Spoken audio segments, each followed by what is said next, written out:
Exodus 33. The version that I will give you today is a little bit different. The version that I use today is from the Message. I love the version of the Message. I'll read it once for you. Maybe you can taste a little bit different from the version that you already listened. Okay. Moses said to God, "Look, you tell me, lead these people, but you don't let me know whom you are going to send with me. You tell me, I know you well and you are special to me. If I am so special to you, let me in on your plans. That way I will continue being special to you. Don't forget, this is your people, your responsibility." God said, "My presence will go with you. I'll see the journey to the end." Moses said, if your presence doesn't take the lead here, call this trip off right now. How else will it be known that you are with me in this, with me and your people? Are you traveling with us or not? How else will it be known that we are special, I and your people, among all other people on this planet Earth? God said to Moses, "All right, just as you say, this also I will do, for I know you well and you are special to me. I know you by name." And Moses said, "Please let me see your glory." God said, "I will make my goodness pass right in front of you. I will call out the name God right before you. I'll treat well whomever I want to treat well, and I'll be kind to whomever I want to be kind." God continued, "But you may not see my face. No one can see me and live." And God said, "Look, here is a place right beside me. Put yourself on this rock. When my glory passes by, I'll put you in the cleft on the rock and cover you with my hand until I pass by. Then I will take my hand away and you'll see my back, but you won't see my face." Okay, this is the version of the passage, a little bit different from the version that we listened, right? Maybe you can taste a little bit emotional from Moses. I don't know, maybe all of you already know about the story of Moses. You know, he is a great leader, bringing the people from Egypt to the Promised Land, and he is faithful to God, and he's a friend of God. Yeah, it's all we know. But after reading this passage, maybe we change a little bit that, okay, sometimes Moses is quite emotional when he is in fear. But why he is in fear? This is the very interesting thing. We go back a little bit to the chapter 34, verse 1 to 3. It's already said that because this is the time that God wants Moses bring the people to the Promised Land. But God said, "I won't be with you in person. You are such a stubborn, hard-headed people, lest I destroy you on the journey." It's very directly showing that God hate the Israel people. They are stubborn and they are not listening. They are very bad people, maybe. So this is the beginning why Moses becoming very nervous and panic, because God is not going with them. And then actually what's happening? Why God is not going with them to the Promised Land? We need to go back to the chapter 24, verse 12 to 13. It's a little bit introduction about where is Moses. Moses at that time is climbing up the mountain, and because God called him to the mountain and give the tablets of stone, that is the 10 commandments, to him, and Moses climbed up the mountain of God and waited at the mountain about 40 days. Within this 40 days, the Israel people, they didn't see God, they didn't see Moses, their leader, and they just feel very confused. And you can see in the chapter 32, verse 1, when the people realized that Moses was taking forever in coming down off the mountain, they rallied around Aaron and said, "Do something, make gods for us who will lead us. That Moses, the man who got us out of Egypt, who knows what's happened to him." This is the very, very direct way that the person writing the passage version, he just maybe translate the wordings into our daily lives conversation, just like that. We are waiting Moses for like a whole life long. When will he come back? No one knows. And maybe he died, maybe he has something very bad happen to him. So why don't Aaron, you do something, make us another God that we can worship and lead us on the way, on the whole journey. This is the starting of why God hate the people and always said that the Israel community is a stubborn, hard-headed people. And then I think it's between the 40 days, it happens between the 40 days, and then the final day, God spoke to Moses, "Get down there. Your people whom you brought up from the land of Egypt have fallen to pieces. In no time at all, they've turned away from the way I commanded them. They make a molten calf and worship. They have sacrificed to it and said, 'These are the gods, O Israel, that brought you up from the land of Egypt.'" Okay, Moses on the mountain and get the 10 commandments and get ready to run down to the people, and maybe he's very encouraged and want to teach them how to follow God's way, but God said, "No, your people no longer need me. They already have another God." And then, okay, if you are Moses, think, what's the feeling? At that moment, you are taking the 10 commandments, stone on your hand, and God said, "Your people no longer need this." And you run out and then quickly run down the mountain and see what happened.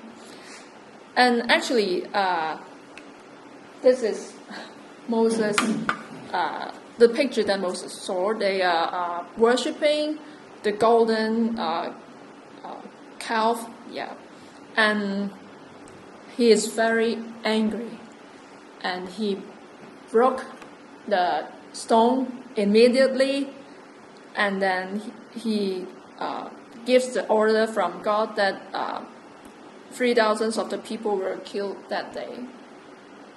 So it's quite dramatic, right? The day before, Moses is still on the mountain and very close with God and listening to God's commands and teaching, and maybe he is very enlightened and want to have a plan, big plan, that how to manage or how to teach the whole community to follow Jesus, follow God's way. And maybe he's quite have a high expectation that, okay, with this commandment, maybe I can manage the whole Israel people in a good way, that God will love us and we can make it to the promised land without any problems. But the other day, he just saw by his eyes that, oh, you are sacrificing something to an idol, a calf that you make it by yourself. And he is very, very disappointed, not only to the people, but also to his teammate, Aaron. I think he's quite disappointed to him because Aaron is supposed his representative after Moses is up to the mountain. But why you? It's just like Aaron is the one who not stopping them have the desire to worship another god, but try to help them to make another idol. Why? It's very disappointing. And then when you look the detail in the chapter 33, Aaron have said, no, they are pushing me. They're pushing me just like if I don't do it, I will die. So he just do it. Just like Aaron is being threatened by the people, if he don't make an idol for them, you will be killed. So Aaron make it. But for Moses, he still feel it's ridiculous. You are the leader, and you have experienced how God's amazing hands helping us out of Egypt. Why you still doing this? he cannot explain why Aaron is doing this. So he is frustrated, disappointed, and very, very angry. Only 2 days, within these 2 days, all this happened. And then after the 3,000 people were killed, he needs to go back to the mountain and asking the forgiveness from God. So the third day, Moses back to the mountain and starts the conversation that we've already read with God. And then the first sentence that God said to him is, I will not go with you. You bring your men to the promised land. So this is how the fear comes from. If you are Moses, I'm leading these people and they are not very kind people. They are pushing, they are demanding, and they are not obeying. And okay, God said he will not go with us. So what does it mean? Moses needs to go with them alone to the promised land. I think he immediately know that it will never okay. Maybe we can go there, but with many hurts, with many wounds, or many conflicts, struggles, fighting. This is not what Moses wanted, or Moses was thinking. Maybe this is not God's wanted. If we go into the detail, you may understand Moses is quite care about the comments from other nations about why God wants to bring these Israel people out of Egypt. Many nations, the leader from the nations are saying, maybe their gods just bring them out and kill them. This is the rumor that always happening. And Moses is very frightened or very afraid that he don't want the other people so it would happen, the rumor would happen in real happening. He's not quite satisfied with this. So he's afraid that, okay, God is not with us. I, by myself, cannot do it. I'm sure I would not finish this task without God's help. So he is in a very big fear.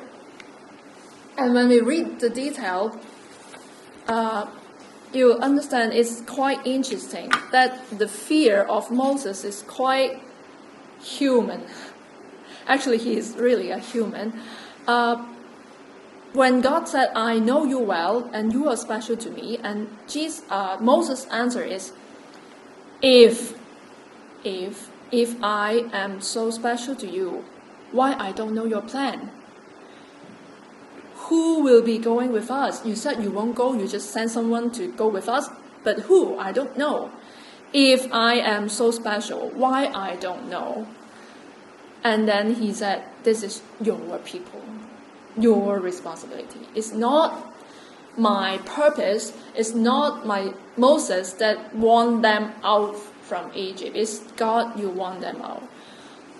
So it's quite emotional, and Moses was quite just like a mother or a parent that's fighting together. If I am then why? It's a normal pattern that when we are fighting with another people, right?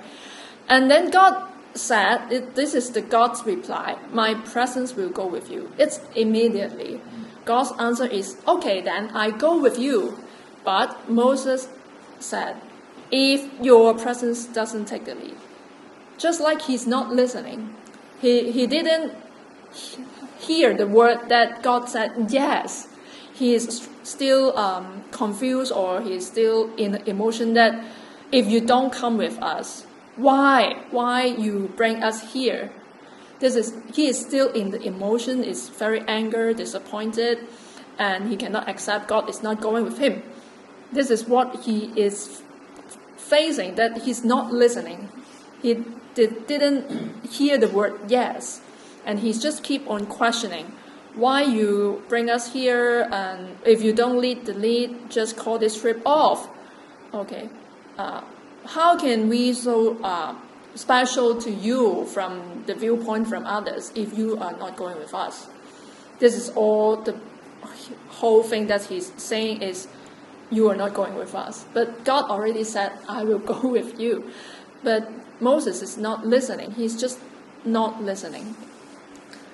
And then God said once again, all right, just as you say, this also I will do.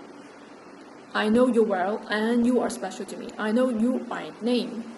God is affirm what he has said to Moses is, I know you well, and you are special. You are really special. But Moses is still not satisfied with this, and he asking for a proof from God that you are with us. So let me see your glory. This is a very interesting conversation. When you read the whole chapter 33, there's some verses that seems not related to the whole passage. It's verse 7 to 11. It's talking about there's a pillar of cloud that when Moses talking with God, and when the Israel people saw that pillar of cloud, they know God is here and they start worship. The passage between verse 7 to verse 11 is quite independent from the above and then from the later verse. It's not it seems like not related. But when we look into how the Israel people's thinking about God's presence, just like when Moses climbed up to the mountain for 40 days, they didn't see him. So they didn't see God because Moses is a representative of God. And then when they didn't see both of them, God and Moses, they asking Aaron to make something that just like God, let us see something is here, will lead us. And then now Moses is also asking, can you show me? Can I see you are here? I want to see you are here. Just like the people, Israel people asking for God's presence, but they are asking in a wrong way that they need an idol to let them see God is here. So it's quite equivalent from Moses to Israel people that they need to see God. But the way that they want, the things that they wanted to see is quite different. When Moses said, let me see your glory, and God replied, it's quite familiar with all of us that if you directly see God's face, what happened? You die. Yeah, you die. But God and Moses is quite a very special relationship that they are they're friends, and God said he is a neighbor, a good friend, and they can have a conversation like this. But still, God said, no one will see my face. No one can see me and live. This is true. So God said he wants Moses to go on this rock. When God's glory passes by, God will put him in the cleft of the rock, which means a cave, and cover you with my hand until I've passed it by. What does it mean? What's the relationship with these verses to the things that we're talking about? Moses is asking God's presence as a proof that you will go with us. He's still struggling that you don't go with us, then I won't lead them. I'm still very angry. I'm disappointed. You need to go with us. If you don't go with us, I will die. I cannot do this. I cannot finish this task. He's still in this mood. And then God said, I will put you in the cave and cover you with my hand. What does it mean to Moses? It's quite difficult to understand. Maybe when we read the passage, maybe we read several times, we just read it and understand, okay, this is how God's working, God's glory passes by, it's just like that. But what does it mean to a leader that is facing a very difficult task in front of me that I think I cannot finish it? It's maybe it's nonsense that, okay, you pass by and I'm in a cave and your hand will cover me, so what? Are you here? Are you still here? I don't know. But when we think about the physical gesture, Moses is in the cave when God glories passes by. I would interpret like that. If God is doing things, you even don't know what He's doing. You are just hiding in a cave. Nothing you know. You're just there, but you don't know what's happening.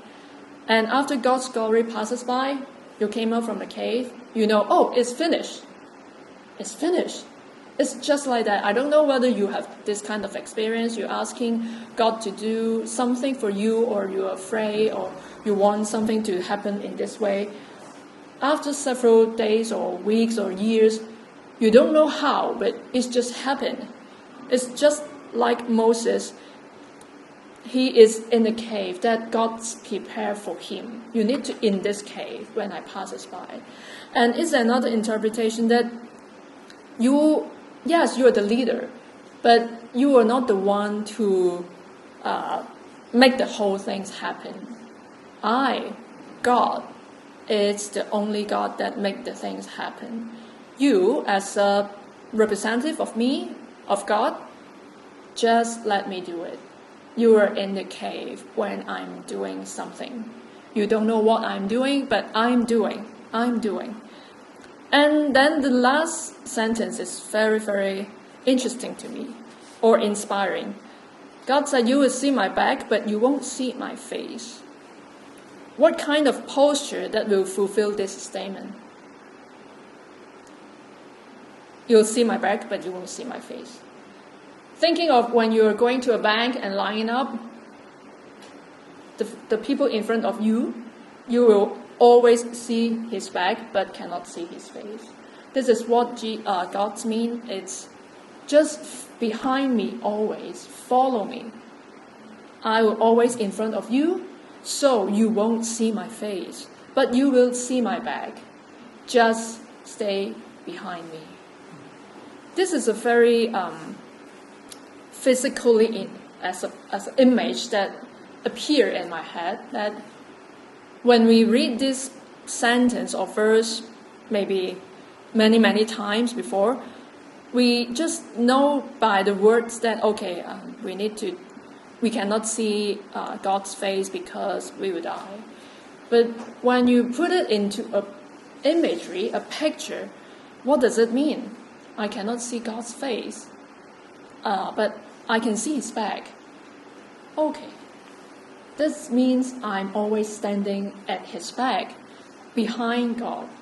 He is always in front of me, not me in the leading pose. God is in the leading pose. It is very interesting to share about what would you do when you are fear. Within these 2-3 years, I think the pandemic, COVID situation, making people nervous, panic, depressed, frustrated, and you cannot see hope. Because all the things in front of us is unknown. We don't know when the border will open. We don't know when the flight is reopened again. We don't know how's our families over there, how's they are good or not. Are they getting COVID or... Yeah, we don't know. We just don't know. And we cannot move. We are sucking in this area. Someone maybe, they just kept in a cage like I cannot move on. My job, maybe my business, my company is closed. I cannot find a job. I think these 2 years, many people just like that. They are living, but they are not alive. We are trying our best to keep alive. Some people, they don't have money, they are hungry, and they cannot pay rent. I work with some slum areas, and we go to the Klongdae area.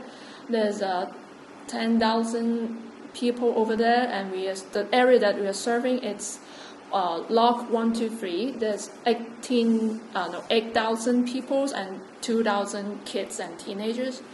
When we talk with the adults, they said the teenagers and the kids in the slum area, for the past 2 years when the school go online, actually they are not attending the school anymore because they don't have the money to pay the internet. Some of them, they don't have the mobile, they don't have tablet, they just use a very small little mobile for 4 people watching the class. It's provided that they are in the same school and the same class. If one family, they have 3 kids with different levels, different grades, just one phone, then who can go to the school?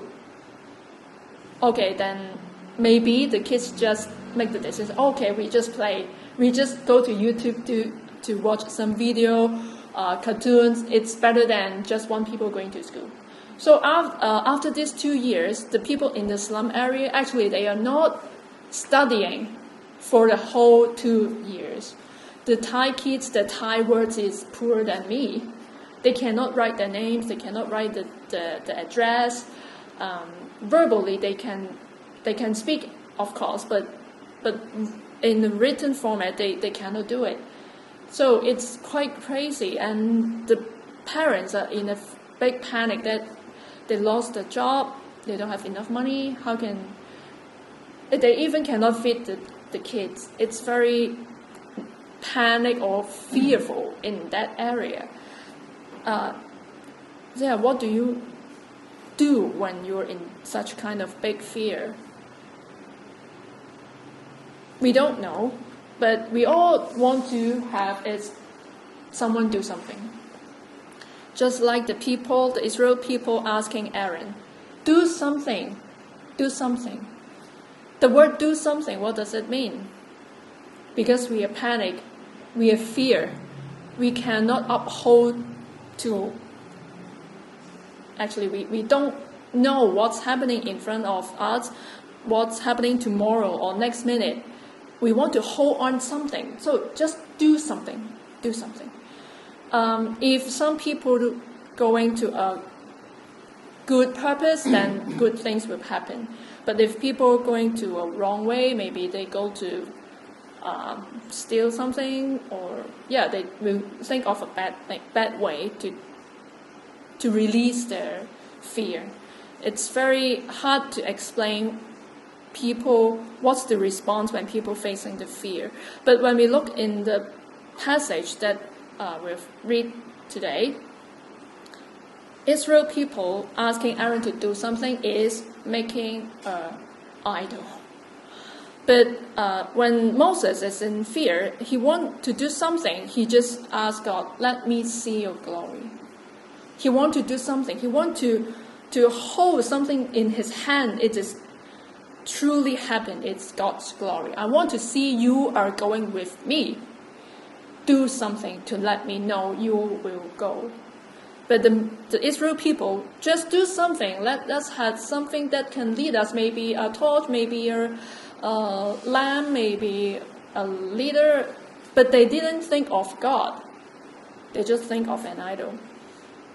This is the difference between the people that have a faith in God and the people they didn't have a faith in God. So what would you do when you are in fear? You are lost. Maybe you will fear about your job, your visa, your academic, your paper, your families. Maybe sometimes we can do nothing. We just wait. Especially the visa things, we just wait. Nothing can do, right? But Moses, as a very famous and great leader in the Bible, he's also facing the fearness that just like us. And the way he wants to solve this issue, that he wants to release his fear, is he have a very long conversation with God. He is, maybe I use the word brave enough to confront God, why you do this? What if you then do? Sometimes when we pray, some people they would not speak like Moses, that so directly, emotionally, that share what they are thinking, good or bad. They just pray or asking God to help something, but there's emotion. Really, we have emotion when things go wrong. So why don't we just pray honestly, asking God that, forgive me, but I'm really in a bad emotion. Why you do this? Why you don't answer my prayer? I think God is welcome to have a conversation with us like that, just like Moses. And maybe we need to remember we are not in the position that get the things done. God is always in this leading place. The position is not for us, it's for God. We are just in the process accomplish God's plan. If we don't understand God's plan, actually it's always happening. We don't know God's plans, but how can we, like Moses, that okay, I don't know your plan, but please affirm me that you will go with me so that I can accomplish your plan. It's quite real that we don't know God's plan and we will interfere that we want to do something. Maybe we want to take many steps, actions that just want the things confirm that I'm here, I'm in control. Sometimes we just want to have the feeling of controlling that things. I'm still in control, so we'll feel better. But just like the COVID issue, we are not in control. We don't know. So we will panic, nervous, fear, and just come back to God and see God is in the lead. Whether we are waiting, we don't know what's the next move, just wait. Because God is doing something. You just wait in the cave just like Moses, and then God is doing something outside. If the things is finished, and then we can go out from the cave and see what's happened. This is how God helped Moses to release his fear before he started the journey to the promised land. It's not easy. We know that because we read the Bible. We know it's very difficult for Moses to finish this trip, but God is in lead. Jesus is in lead. Okay, please join us to pray.